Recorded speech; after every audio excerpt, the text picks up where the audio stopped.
We're going to be talking all about goals. One of the most important things anybody can do is defining their goals, defining the vision for their life. So I want to start by asking you, if you imagine yourself a year from now, really a year from now, what do you actually and truly see? Is everything about the same as it is today, or do you really have a bigger goal or dream or vision for yourself? Most people do have a bigger version of themselves somewhere buried inside of their minds, but very few people actually believe that it's possible or believe at a gut level that they can truly change over the course of a year or longer and beyond. So what I want you to start doing is start thinking about yourself as a goal setter, but as somebody who doesn't just set goals, somebody who actually achieves their goals, who brings their vision into reality. And it starts with your belief in yourself.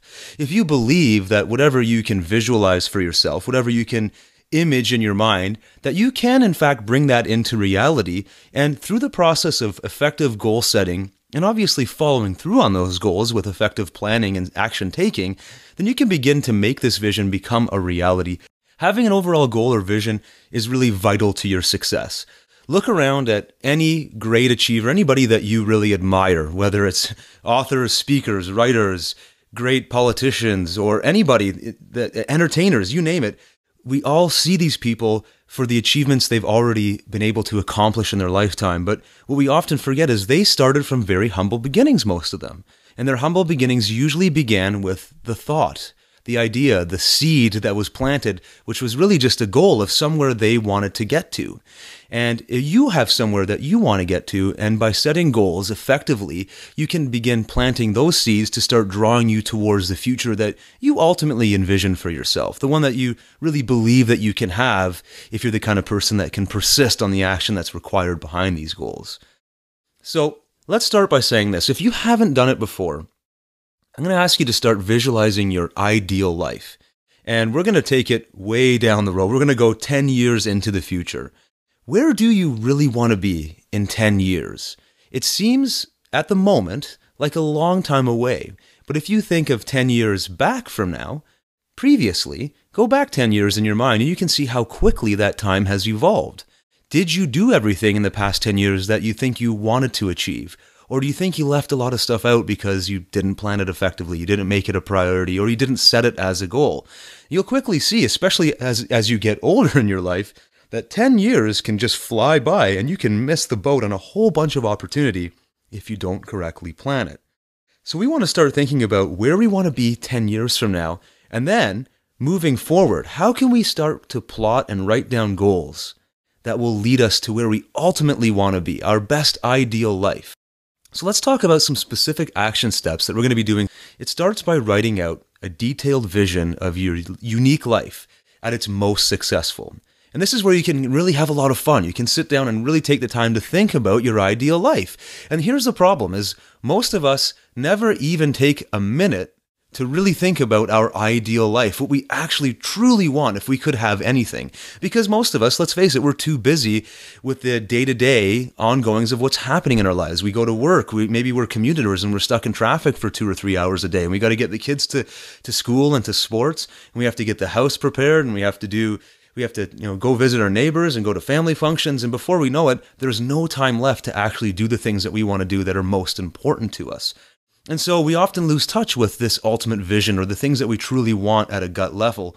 So now we're going to take the time to sit down and actually think about what we truly want, what our ultimate vision would be if we could really have anything. From there, we're going to start thinking about some specific goals. And specifically, we're going to recommend that you identify 5 major goals that will help you propel towards this ultimate vision. Because when you start creating goals, you start realizing that there are steps you can be taking, actions that you can put into place that will begin making this vision become more of a reality. You see, when you first begin setting this vision in step 1, it's going to feel almost detached from reality because it's so far beyond what you're doing right now. It's so far beyond what you've allowed yourself to think about having for your life. But when you actually start assigning goals to these things, to these visions, you start seeing that, maybe this is possible, because if I were to at least start working on these goals, and if I could take these goals from step A to B to C and further, then really my ultimate vision will start unfolding naturally as long as I persist. So we want to make sure that you set at least 5 major goals that will propel you forward. Then obviously it's not just about setting the goal and getting all excited, visualizing what might come to pass if you were to hit these goals. You want to break these things down. You want to break them down into smaller, manageable steps that you can start working on right away. And that might mean giving yourself a list of things to do starting today and this week, right? So that even though you have this long-term vision, and it may take you years to get there, you have something that you can start putting into play right now. And you can build momentum and grow that momentum and start seeing that, hey, this vision really is becoming a reality. And then finally, we want to recommend that you organize what we call a goals blueprint. And this is really just a place where you can put all of your manageable goals into a single spot. So it could be, if you're a pen and paper type of person, it could be a binder or a folder, and you just stick that in your filing cabinet. Or it could be some kind of virtual file that you put on your desktop of your computer, or into a mind map, or even using some of the newer technology these days. There's programs like Evernote and Dropbox that you can sync up to your mobile devices, and you can have it with you on your computer, you can have it with you on your phone, or you can print it out on paper if you need to see it in physical reality as well. But you can have all these goals in front of you, and you can manage them and trace them as you go forward. Now all you need to do is proceed into the exercises and simply follow through each and every exercise, and you'll begin to work on your vision and crystallize those goals.